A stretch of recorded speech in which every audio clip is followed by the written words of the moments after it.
Welcome to Turning Point. I'm Becky Alfrey. And I'm Jessica Alfrey. It has been said that when the student is ready, the master appears. In today's show, guests share how one person in particular changed the course of their life path, and in some cases, saved their life. It's easy to talk about being healthy and fit, which is great if you want your biggest muscle to be your mouth. Well, I'm done talking about it and have found out that working out is a lot easier than I originally thought. For me, working out with a personal trainer has made my exercising fun, exciting, and I haven't hurt myself even once from using the equipment wrong. But maybe that's just because Eddie Folger, personal trainer at World Gym, is remarkable at changing lives. Eddie, please tell us about how you began your quest for being healthy and getting such a great body. When did that start? That started when I was probably about 10 years old. I remember going back to Ohio the summertime, visiting all my cousins and my family, you know, and getting in the back of the car and my cousins saying like, "Scoot over, fat butt," and stuff like that, you know. And as a kid, that kind of stuff really, I think probably as an adult too, I can only assume that, you know, that probably never changes or feels any different, you know.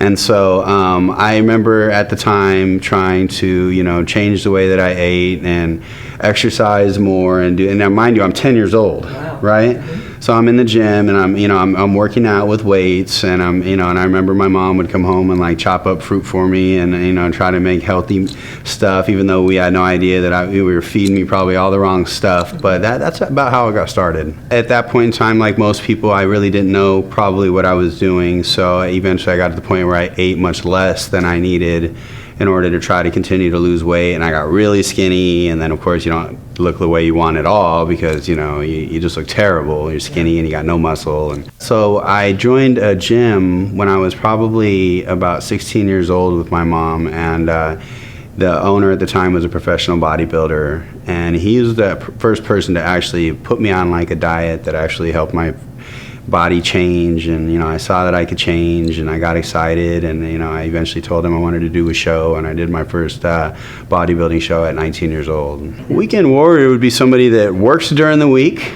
and then on the weekend it kind of just throws it all up in the air, you know. I mean, you know, talking about partying and, you know, going to not only the club but the after party, and then next thing you know, the sun's coming up and those type of situations.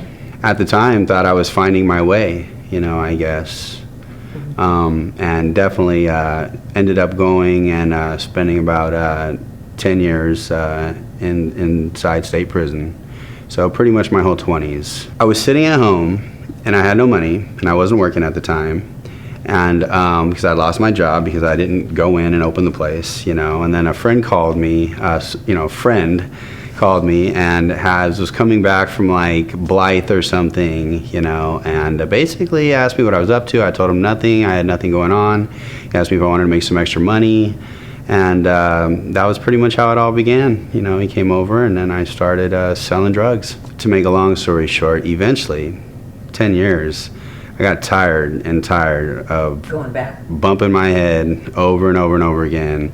Eventually you lose faith in yourself, you know, and you lose confidence in yourself and your own decisions to, you know, I mean, you can't even control your life anymore at this point in time. You know, I never knew how long I was going to be out when I got out, if it was going to be 2 weeks or, you know, a month, but it was never much longer than that. So I guess I could say it would be a preponderance of a lot of things in life over that 10-year period, and a lot of things that were instilled through my childhood as well that are still always kind of lingering around in a person. Eventually I decided I needed to do something to change my life, or I was going to be one of those guys that was in there for their whole life, you know. We have events that take place at Agua Caliente Casino right there. They have a really nice auditorium, and they hold competitions there from time to time. And so, side effects of my past lifestyle, I was not allowed to be there for 20 years. wow. Yeah, I was literally playing blackjack, and I had no idea that I had this hold on me, but I was like playing cards there one day And I will just say that I was informed that I was not allowed to be there for 20 years. I was never informed of that previously to that moment, you know. So when they started holding these events here, it was a big deal for me because I get a lot of athletes ready for shows. And for instance, there's a show that'll be coming up soon that will have about 10 people competing in it, you know, and it's very important that I'm there. So this was a sort of a stressful time for me because I was trying to get everything together and see if there was a way that we could work it out. And based on the way that things have been going, and we presented, you know, what I've been doing with my life and with reference letters, they completely reversed the ban. So now I can attend anything that we have going on over there. That's wonderful. But it also shows, you know, your motivation to want to mend that bridge. Well, that's one of the funny things that they said, you know, as their responses is they said that they believe people change, but it's not very often that somebody actually puts everything together like that and shows them what they're doing nowadays to get a reversal. Right. That's incredible. That's a great story. Thank you. A perfect example of the right person coming into one's life at just the right time is shared by our next guest, owner of Le Star Tanning in Palm Springs, Jessica Houlihan. Eddie Folger, yes, in World Gym. I sat down with him, and I can remember this day like any other day. I sat down with him. He was on one side, I was on the other side, and I started crying. And I said, I have no self-esteem. I said, he's called me fat. He's called me everything under the thing. I am physically drawn. I sit home crying, and I don't know what to do. I know that I need to go back to the gym. I know I'm dying inside, and I need your help. And what did Eddie say? I'm going to help you. He said, I'm going to help you. It ended up in that point that he saved my life because we became so close, and it was like at the right time. God blessed that he came into my life. His mother was passing. I needed support. He supported me, but it was like a big brother support. First competition was August 8th in Culver City. Eddie took an amazing video. My parents were very proud, very supportive. I went out there. I got center stage. I could hear Eddie screaming, stay in that center, keep your pose, keep it, because I can hear him more than I can't. You can't see on stage, you can't see your family, you can't see anything, but you could hear. I had some amazing friends there that stayed, Tammy, Robbins, and Cole, and then my father. And my father, at the end, Eddie turned the camera and said, we have a proud papa here. And he goes, yes, you do. And it put tears in my eyes. And then the next morning, I go on Facebook. My father posts nothing. And there's a picture of me as a baby, as a young girl. We used to take pictures together because my father was a stay-at-home kind of dad. And he had a dark room. We used to take pictures, and he had one of the pictures from the dark room. And he had a picture of me winning on stage. And he said, my daughter won her first competition. I'm so proud of her. And I was like, oh my God, this is amazing.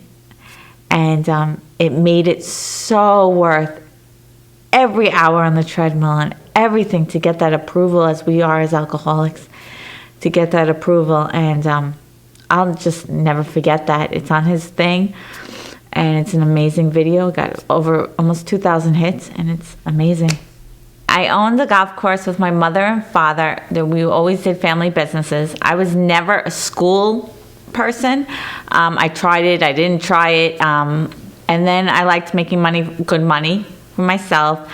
I started as a beverage cart girl. I started at a halfway house serving the hot dogs to the golfers as they first come in.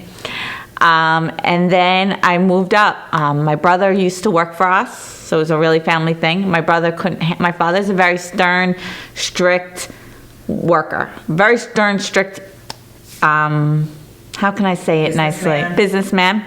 He even wore, if you remember The Apprentice, the thing, yeah. He wore once in a while that hat that, remember, he used to say fired at the end? My father would wear that hat, fired. Like, it was just, he is very back old school to this day. Okay. And controlling, maybe? Controlling, yes. Okay. He knows it. He's controlling. He likes the way things are done his way. And I learned from him. I didn't go to school, but I learned from him. I learned all my business sense from him, that I own my own business now. I learned everything from him. One of my favorite jobs ever. There was no more satisfaction when you forget the tips, forget all the hard work, is when Make-A-Wish would say to me, I raised $50,000 today. And it's like all that work went to nothing, and it made you feel so good about yourself. Now I'm 6 years in business on my own. I love my customers. They love me. They wish me well in my competitions. I have my trophies actually up there. I have a real good cheering crowd. Yes, I can do airbrush spray tan. I do airbrush custom spray tan, and I have tanning beds. I have regulars for airbrush spray tan. I have regulars or tanners. It's amazing that some tanners don't want to admit they tan. I will get a mother or a wife in the bed, and I can hear her lying to her husband on the phone, saying she's someplace else. And it's on Sunrise and Ramon. We're open 7 days a week, and I just love every minute of it because I'm a very people person. I love to talk to my people. So I'm like their therapist and gets me out of my head. I'm going to go to school to be a sports nutritionist to help other girls. I think there's a call out there, especially for a lot of my friends. Definitely. And do meal plans and stuff and work with Eddie later when I finish my thing. So it's going to be a good combination. Most of us fantasize that if we just had X amount of money, all of our troubles would go away and our dreams would come true. Our next guest was given the gift of X amount of money. He shares his story and the reality of what really happens.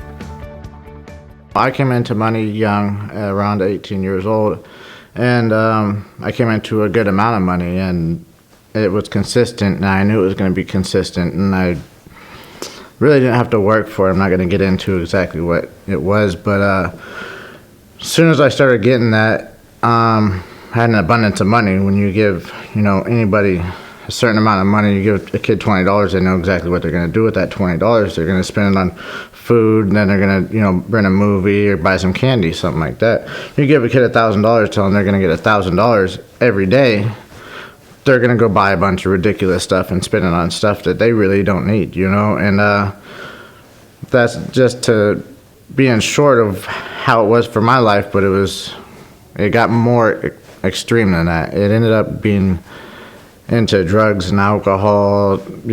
Addiction became like a part of my story when I was real young. I think addiction started when I was like in 3rd grade. I moved around a lot as a kid, and we moved every year, my dad, and I was split in between my dad and my mom, so I'd move twice a year, going back and forth in between the two as half and half, right? And so when I got into 3rd grade, I was looking for other things to do, other kids to hang out with. Started hanging out with the wrong kids, and we started stealing cigarettes from Rite Aid in 3rd grade, and we'd go out and make little forts and stuff and go out there and smoke cigarettes. The turning point when I actually looked at addiction differently was when I went to rehab and actually opened up my eyes to everything. Myself, I'm too hard-headed. I'd be like, oh, I got this. I don't need anybody else's help. When the strongest person is the person that could ask for somebody else's help. And that's really what I needed to be pushed to do, is be able to ask for somebody else's help. And you did. And I did. My life's the best it's ever been. Okay, so you don't miss any of those vices? No, I don't miss anything in my past. The friends and stuff, they weren't really friends. They were just acquaintances, other people looking for a drug or a high or someone to hang out with. Now I get to live with people and talk with people on a daily basis that are bettering themselves. So I know you actually just started changing up your training methods, and you started training with the Folgers Soldiers and are actually getting ready for a competition. How has that change really affected your training? To be honest, it's like night and day. It's going from doing something that you like to do and then doing something that's going to be a lot harder, but it's also easier with a coach, telling you to do all the right things that he's went through before, because he's also competed himself. Knowing that you're eating the right things and you're dieting and, your regimen is 100%. It's a lot easier to go through the process knowing that you're okay in the good hands of a coach. Is it more motivational to be on a team that has the same ultimate goal? It is. It's also kind of, you know, I'm very competitive. Everybody else on the team is very competitive as well. And there's a group, like Saturday, we have classes, or we have a field day where we go out and we compete against each other. We do wind sprints, we do rope, and we do side shuffles, all kinds of stuff. And I like going out there just because I like wind sprints. I like trying to be the fastest, which I am. You're welcome. Yeah. And so I like everybody else trying to keep up, and we push each other, and the drive is just crazy out there with everybody vibing together. I differentiated from my normal diet a lot, because my normal diet, I was eating like 3 plates for breakfast. Wouldn't eat for about 5-6 hours. So I'd end up eating like 3 times a day, and I'd be snacking during the day, you know. And now I'm on a regimen to eat every 2.5 hours, 6 times a day. This is a proven, you know, thing to work by my coach and the members of the team. So just struggling through it, you know. I was 210, and now I'm about 176. How do you feel on this diet, working out and doing everyday activities?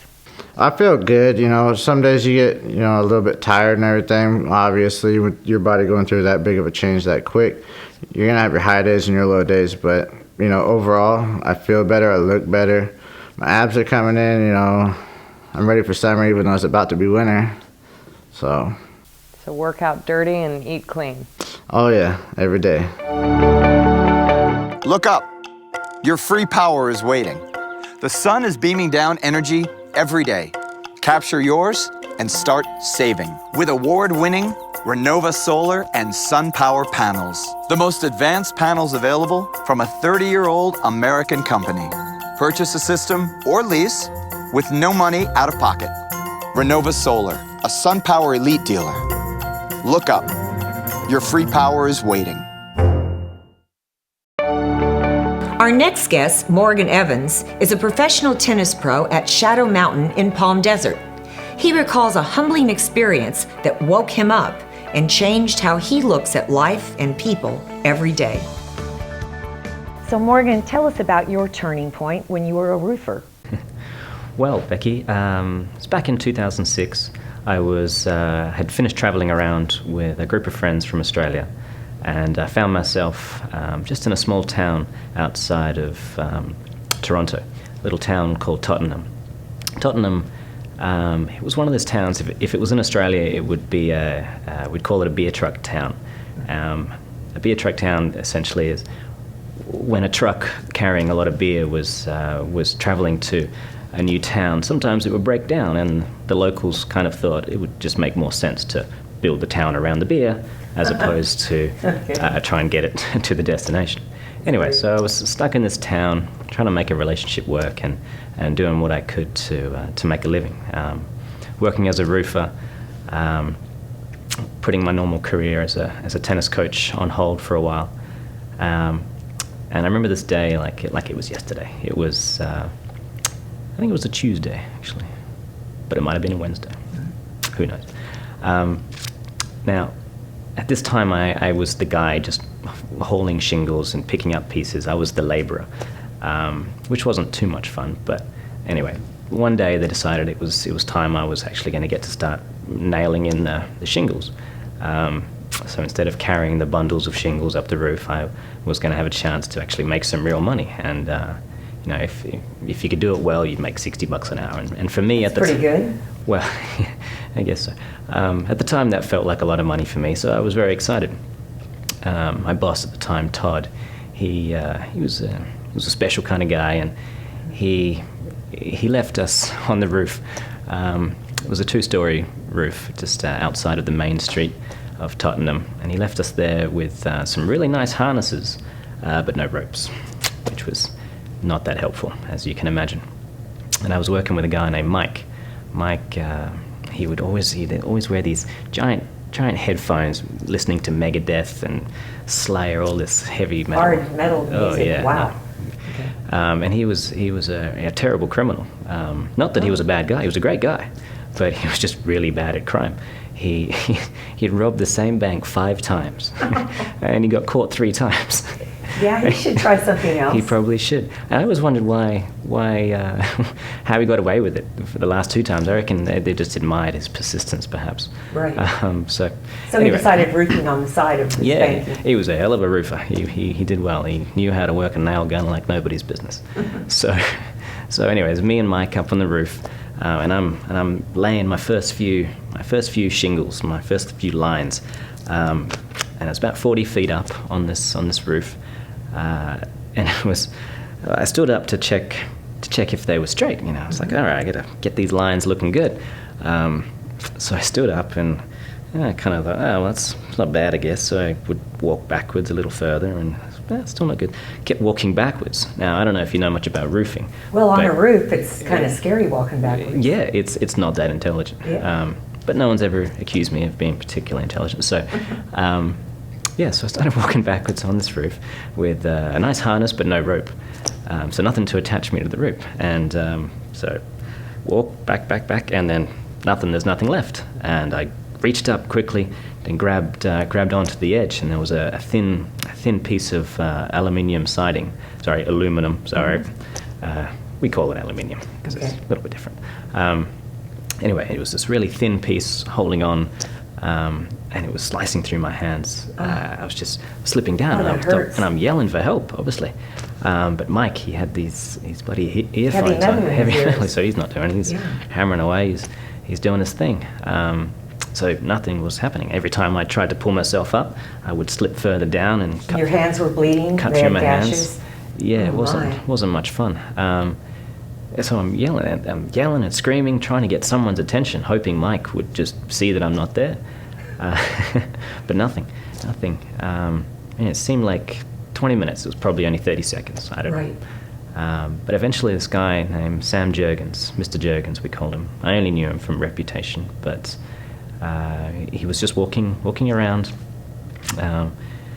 and he heard me. He heard me yelling and screaming help, and he then yelled at Mike to help me up, but Mike couldn't hear him either. He was just had the back to the road, so he took off one of his shoes and threw it at Mike, and got his attention and told him what was going on. Mike pulled me up. He was a strong dude, wiry but strong.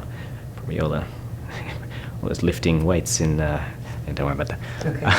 And the man Yes. was there within ear distance, and Yes. he had to, because you were going to fall. You were going to. Yeah, no, below me was, it wasn't looking good. I was underneath. It was about 40 feet or so, and it was an intersection of a gate and a picket fence. So that was going to be my We're destiny. going to fall down on the picket fence. It wasn't going to be Pointy pretty. picket fence. Yeah, not much fun. It sounds really horrible. Yeah, I wasn't looking forward to that. So good old Mike, he ran over, strong dude, he pulls me up, and I'm there, and trying to get the blood off, and we're both just lay there on the roof, thinking about what could have happened.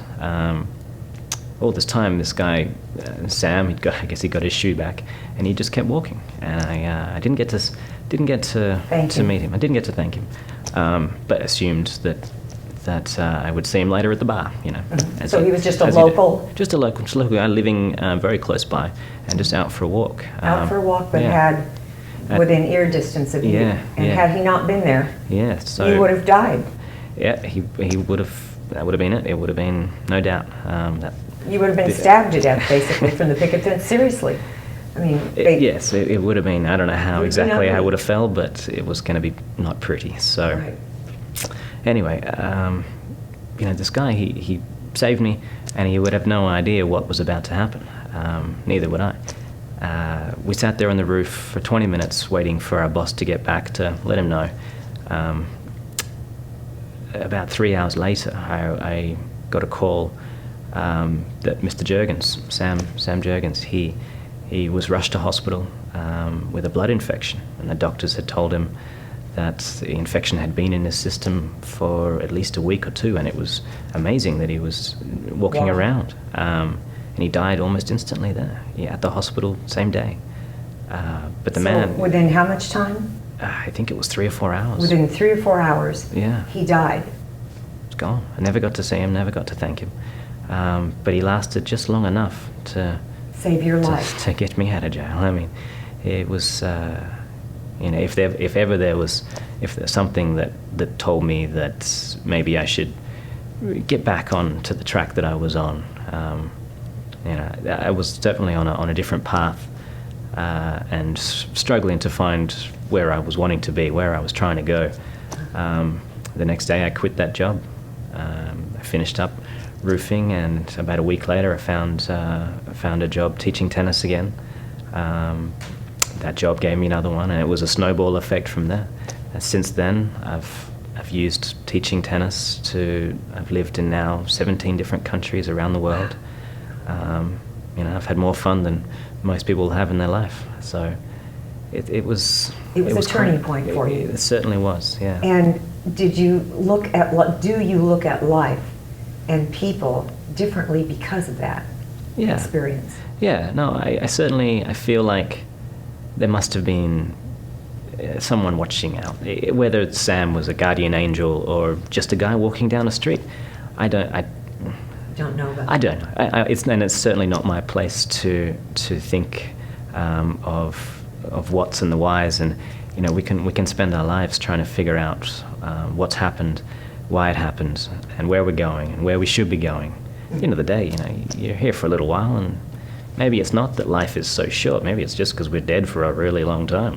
Who knows? That's cute. But it did make you look at people differently too, didn't it? Yeah. So do you believe differently when it comes to people that come into our lives? Do you believe that there's a synchronicity? Certainly. I think what it did for me is it gave me a fundamental belief that you just never know which are the people that walk into your life and change that profoundly. I think I had met him once in passing from a friend of a friend, and I didn't think much of it at all. Right. I obviously had no idea that he was going to be someone who would save your life, give me a second chance. I mean, my parents made me a good man, but he gave me a chance to get better every day. And if I ever get to where he is, I want to shake his hand and have a beer with him. That sounds awesome. Thank you for sharing that with us, Morgan. You're very welcome, Becky. It's a beautiful story. You're very welcome.